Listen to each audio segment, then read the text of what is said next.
exciting moment to have those conversations, and particularly today with Satya Nadella, the CEO of Microsoft. It's a particular pleasure, maybe a particular challenge also, because you are one of the most admired business leaders in the world. You have done something which so much fits into the philosophy which we are promoting this during this annual meeting, to be environmentally, to be carbon neutral, and you do even more in your announcement. You do not only commit to be carbon neutral in a relatively short time, but you say we want to recuperate from the air all the bad stuff which Microsoft has sent into the air since its creation, I think 40 years ago. Now let me ask you the first question. You are today the most valuable company in the world, and you always have been a promoter of this notion to create long-term shared value. And we discuss here the adoption of a comprehensive, unified ESG measurement system. But you have been a pioneer. You have submitted your company to all kinds of criteria. Now, what is your recipe? I put it in a very short question. What is your recipe to do good and to do well at the same time? First of all, it's great to be back and to do this chat with you, Klaus. And it's fantastic to, in particular, this year's forum, I think, has even a particularly different tenor even. And it's thanks to sort of a lot of what you have set in motion. So when I look at what's the social purpose of a firm or a corporation, if last year perhaps there were more books written on capitalism and how capitalism needs to be redefined than ever before. And one such book written by an Oxford economist called Colin Mayer, there's a very good definition of the social purpose of a firm, where he says a corporation finds profitable solutions to the challenges of people and planet. Right? The key word is profitable, because we do know that capitalism does have the ability to allocate resources in the most efficient way. But the other key word is the challenges of people and the planet. It's not about creating more challenges for people and the planet, but to have real solutions to the problems. I like that. In fact, as a platform company at Microsoft, it's not about even doing ESG for ESG's sake. The core business model of the company is this business model. If we succeed, will there be economic growth that's broad spread? Will the economic growth be inclusive? Will we build more trust in technology? And of course now, can we even ensure that through our engagement in the world, there is a more sustainable planet? So I think it comes down to having that core business design incorporate, when you do well, the world around you does well. And if you get that right, then a lot of things fall in place. But if you're trying to just use these as Band-Aids, and your core business model, your core operation is not aligned with the world, then you have a real challenge. Satya, could you formulate it in the following ways, that you say, not to find any more solutions for your clients, but to find solutions for society? That should be the purpose of a company. And of course, by finding solutions for society, you find your clients and yourself. That's correct. Clients. That's correct. And people, we all exist. I think that's kind of perhaps the most obvious thing sometimes we forget. Yeah. People and institutions are all part of our society. And they all are on our planet. And so if you don't sort of think about the broader context, the very system that we have come to depend on is not stable. Satya, when I was preparing, following our, let's say, attempts since many years and the US Business Roundtable Declaration, and I defend this notion of stakeholdership inclusive capitalism. The criticism I always get relates to the CEO remuneration. Can you say, I know it's a very sensitive question, but can you say some word about it, how you feel? You know, I think it's definitely a good topic to discuss. I mean, at the end of the day, if I look at the inequities in the world, remuneration of anybody, whether it's a CEO or whether it's a return on capital, all of those are, I think, worthwhile things to be debated. Now, the question ultimately goes back to is, what is the market saying and what is the society saying? There's a fantastic book I recently read where it's called The Narrow Corridor. It's written by, I think, two economists, where they sort of say it's the real constant tension between what does a society want, and then in that case, he talks about what does the government want, and these are the two centers of power. And you have to find that narrow corridor. And similarly, I believe, between markets, democracies, and liberal values, we have to find the corridor that works, where there isn't anything that's out of kilter, whether it's the CEO pay or let's talk about it. Like somebody described it to me, hey, CEOs is still labor. By the way, there's a bigger return. It's called the capital. So if you want to litigate where the returns are, let's litigate all of it. When I wrote the Davos Manifesto 2020, of course I was confronted with this issue. And I walked this corridor by saying the executive remuneration should not be only tied to profit, but should be tied also to the ESG achievements. Would you agree with that? I would agree with that. In fact, the way I have sort of interpreted it is, take all of the initiatives we've done. I actually go make the case to our shareholders that it is in their long-term interest that we do what we're doing. So, for example, I'll give you even a very practical thing we did. A few years ago, we said we want to extend our parental leave and sick leave, not just to our employees, but even to the vendors who work. Because after all, they're working right in the same offices and having very disparate benefits makes no sense. So we said, okay, how do we do that? Of course, we have to pay for it. In other words, we will have to subsidize it.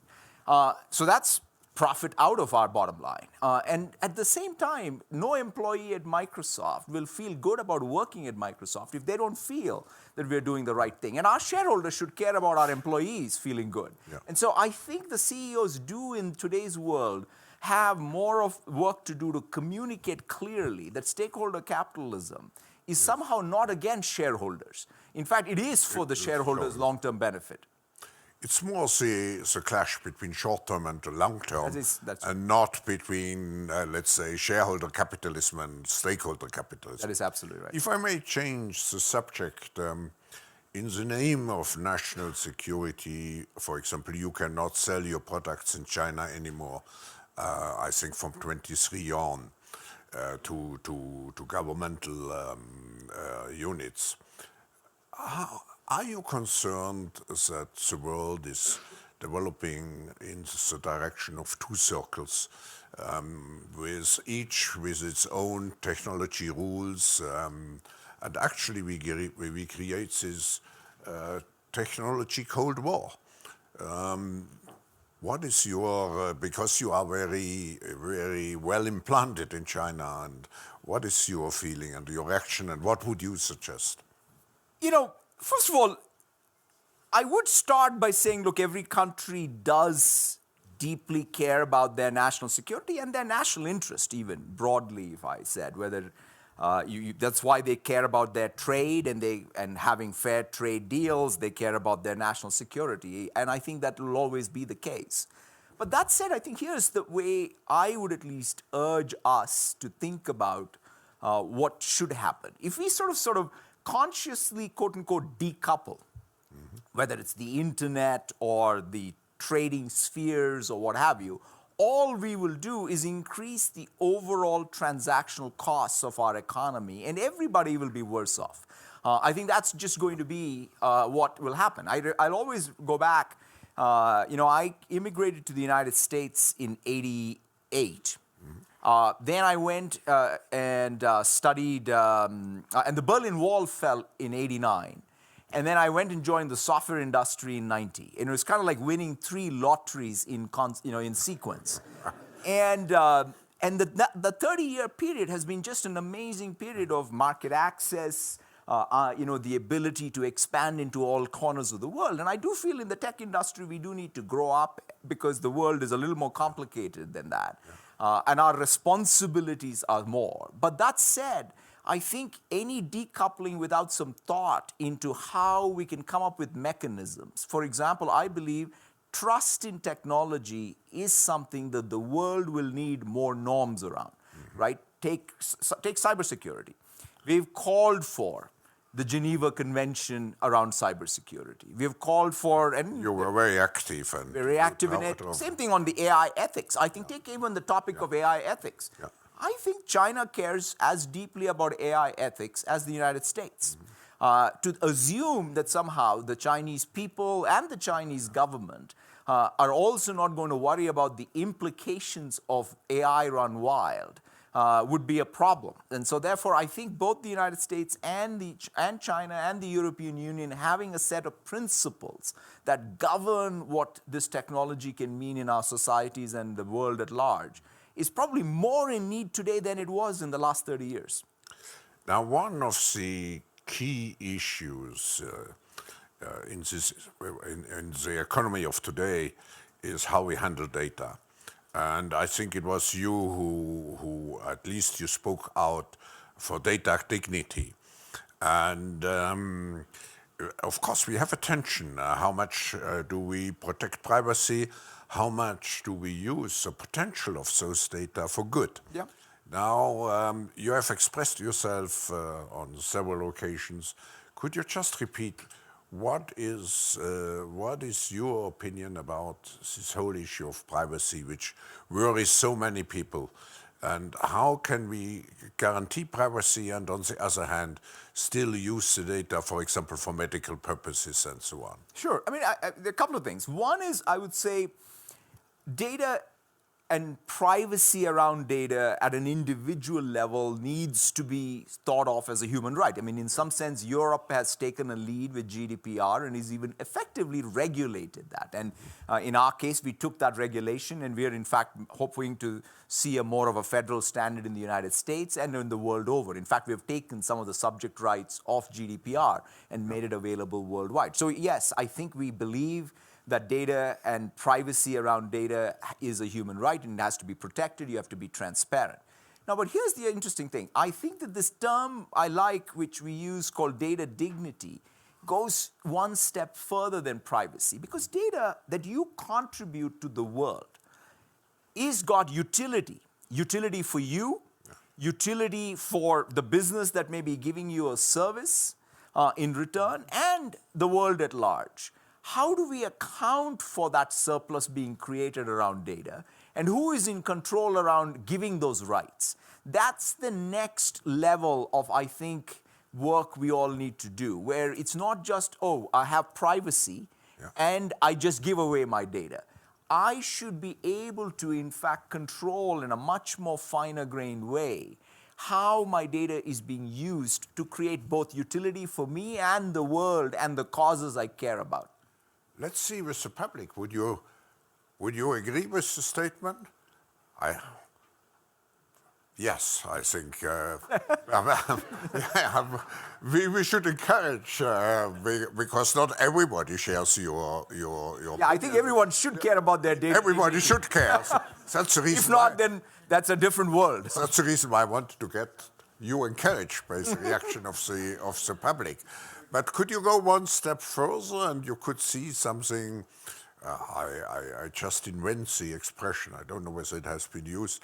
A data wallet for everybody. So a data what? Wallet. Wallet. So he can decide whether he actually sells the data related to him? Absolutely. I mean, I think that these are the kind of mechanisms we should be experimenting with. Which today, if you think about the exchange, what is ad-funded business model?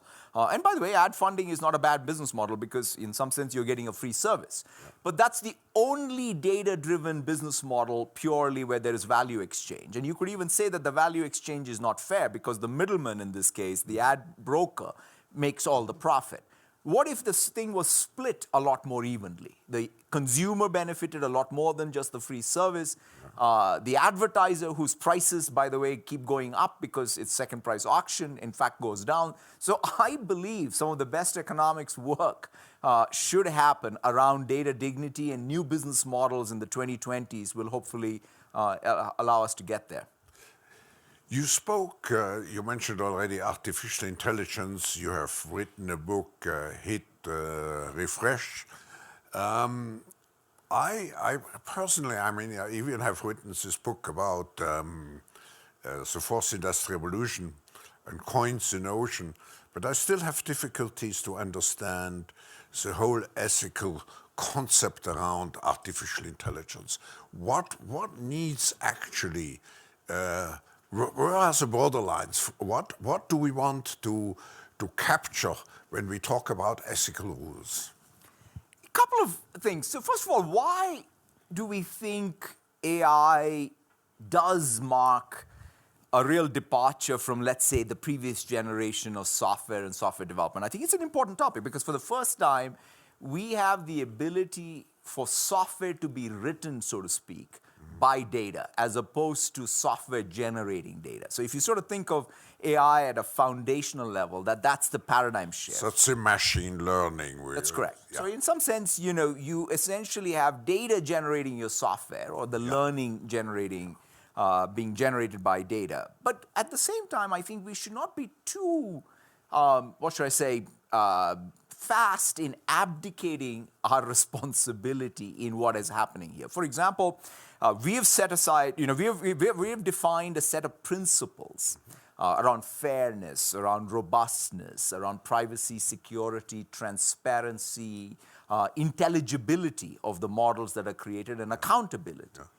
But it's not just, these are not just words. Although there's a lot of principles now that are being discussed everywhere. You need to turn it into software engineering practice. So for example, if there is a language model that gets created, you need to put in the hands of people who are developing the language model tools to debias the language model, because after all, the model did learn from the corpus of data.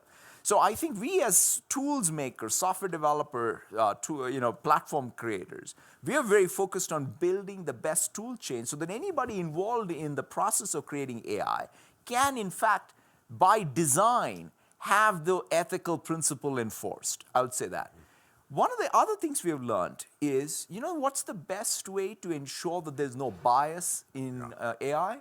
Have a diverse team. So the best way for us to, in fact, change the ethical frontier of AI is to have the diversity of the team creating the AI represent the ethics we want, so to speak. And so therefore, I think there are several mechanisms that we can create that are governors in how AI gets created for good, not for the unintended consequence. I just want to make one other point, because regulation does have a real place here. Yeah, yeah. And especially regulation at the time of use. There are two types of regulations you can have. You can have regulation at the time of design and the regulation at time of use. And so I think we should be thinking a lot harder around regulation at the time of use, because facial recognition or object recognition by itself is not good or bad. Yeah. It is just a technology. Yeah. It's the use case that is good or bad. And so we have to be able to sort of even think about regulation more at the runtime, not at the design time. But that's sometimes more difficult because the consumer or the end user, you have a more split approach. You always have the strong opposition, which we have seen in other cases. Let me ask you, come to something else.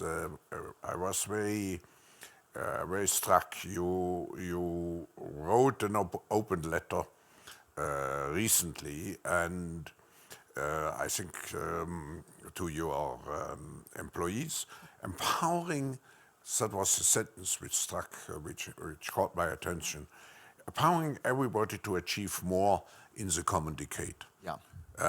What does it mean? Because you could say to achieve more, this means to put more pressure on the people. What did you want to say? Yeah, so we talk about our mission as empowering every person and every organization on the planet to achieve more. And I felt that at the start of a new decade, we needed to put more texture, more definition, more meaning to what achieve more looks like for us as a company, and obviously and what does it mean for the society and the planet. I would say there are a couple of different levels to it. The first thing, by the way, I care deeply about as a platform company, and in the fourth industrial revolution, where we now have the most malleable of resources, which is digital technology, to help fuel economic growth. Because for all the talk, right, the economic growth around the world is not actually that good. Because we have a problem that we don't have the economic growth we enjoyed perhaps at least in the beginning parts of the third industrial revolution. Yeah. So we need to get back to real, I'll call it broad sectoral economic growth, right? So it needs to happen, and it has to happen in a very inclusive way. That means it can't just be in the west coast of the United States and the east coast of China. It can't be just in the tech sector. Tech sector is 5% of GDP.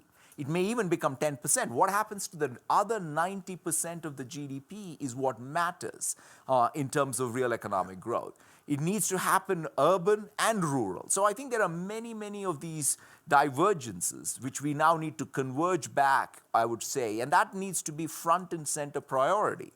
Yeah. Now, by the way, that economic growth will only happen if two other things are also in place for achieving more. Mm-hmm. One is trust in technology. The one way we can, in fact, not only have lack of economic growth, we can go backwards, is if we don't have trust in the very factor of production that's supposed to fuel the fourth industrial revolution. So whether it's cyber, whether it's privacy, we talked about AI, ethics, internet safety, these are all big topics where we will need global norms to ensure that there is trust in technology, and we, as the platform creators, will have to do our part in it.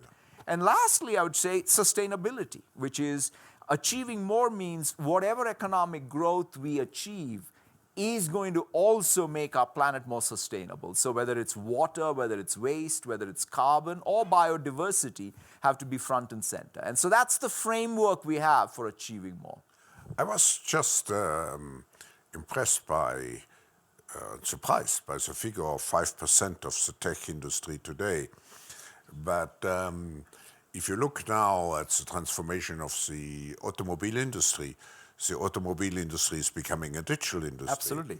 And if you look at the future of industries, for me, I feel the two revolutions which will take place using digitalization data are probably still in many industry sectors, but particularly also in the educational and agricultural field, where we are still very, let's say, backwards oriented.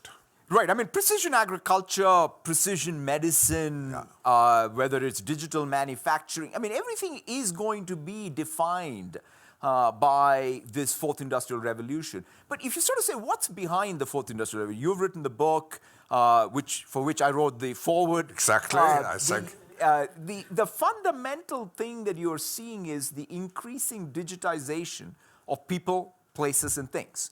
Now, once you have this malleable resource, i.e. digital, you can start doing things you can't do with atoms. You can do with bits.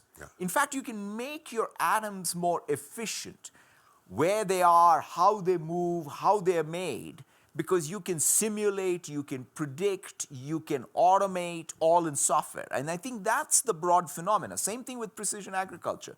The fact that you can pick the seeds, the time to put them, how to maximize or minimize the water usage, all can effectively be designed like how you would design a semiconductor.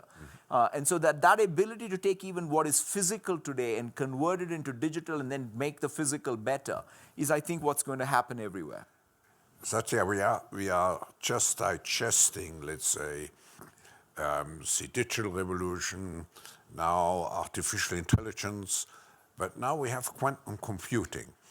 And this may be even a game changer to your own company. Can you share some, you don't have to share your plans, but your general, let's say, appreciation of the importance of quantum computing for the future? So here's a real good way to think about what's the motivation. You know, in spite of all of the abundance of computing we today have, there are many problems that today are not solvable by classical computers. Take, in fact, if you want a catalyst that is going to capture carbon, that's a computational problem that is not solvable by classical computers. So in some sense, we need a quantum computer. But we need a real quantum computer, which is you need new physics.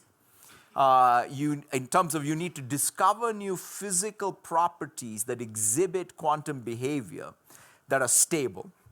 Then to be able to have a complete new software stack, right? Everything that anyone has learned in computer science to date is null and void. You have to relearn it. And that's kind of approach we are taking, which is we are building out, like always, a software stack. We even have a new language called Q#. You can go learn it today. You can program in it. And we're, in fact, simulating quantum algorithms on classical computers. In fact, Cleveland Clinic has done something very clever. In an MRI machine, one of the ways you can be much better, have a higher precision in discovering tumors, for example, is a search problem that can't be solved in classical computers. So they've used a quantum-inspired algorithm already to start refining it. So we're very excited about that next level of computation to fuel that economic growth we talked about. And it will take probably 10 years from now, but... and there are many stops along the way. Yeah. Is there any question? We have time for one or two questions, if you accept, from the audience. I'm happy to do it. Yeah. Let's take a first one from behind. Thank you. Ash, Global Shaper from Toronto. My question is, what might be some arguments to perhaps help convince businesses that greater data dignity for individuals might be better for them? I mean, you don't have to convince me, because in some sense, it comes down to new business models. For example, let me ask you this. How do you do price competition in a second price auction? So in some sense, you could say, hey, let me reprice who gets what for data. And so I think what needs to happen is real business model innovation around the ad-funded business model today. Today, I think data, and I don't want to say that any one business model is problematic. The world needs all business models. That's the point, which is you can't have just one business model be the only business model. And that's, I think, what's not great for the world. So I do believe that there will be, by the way, the enterprise market, that's why where there is data dignity. No enterprise wants their data just to be, it should create surplus for themselves. Why is that not true in the consumer space? Today, the value exchange is a weak value exchange because you're giving away valuable data for what is considered a free service. But is the free service you're getting really all of the value you should be getting for your data? And that is what I think is the question that needs to be asked. Yeah. Let me take, on this side, any question or any comment? Not the case. Let me take the last one. Good morning, everyone. Great to be here. I have a question on culture. As a former Microsoft employee myself, I left Microsoft in 2005 to focus on building Youth for Technology Foundation, which is an international education technology nonprofit. And I'm part of WEF as a result of Hilda Schwab and the Schwab community. But thank you for your efforts to really change things at Microsoft. And when you talk about empowering everyone to achieve more, my question is specifically, how are you doing that to do good and do well, especially with employee culture, to prevent what many like myself suffered from in the early 2000s at Microsoft, which is burnout? It's a great, I'm glad, You should come back now.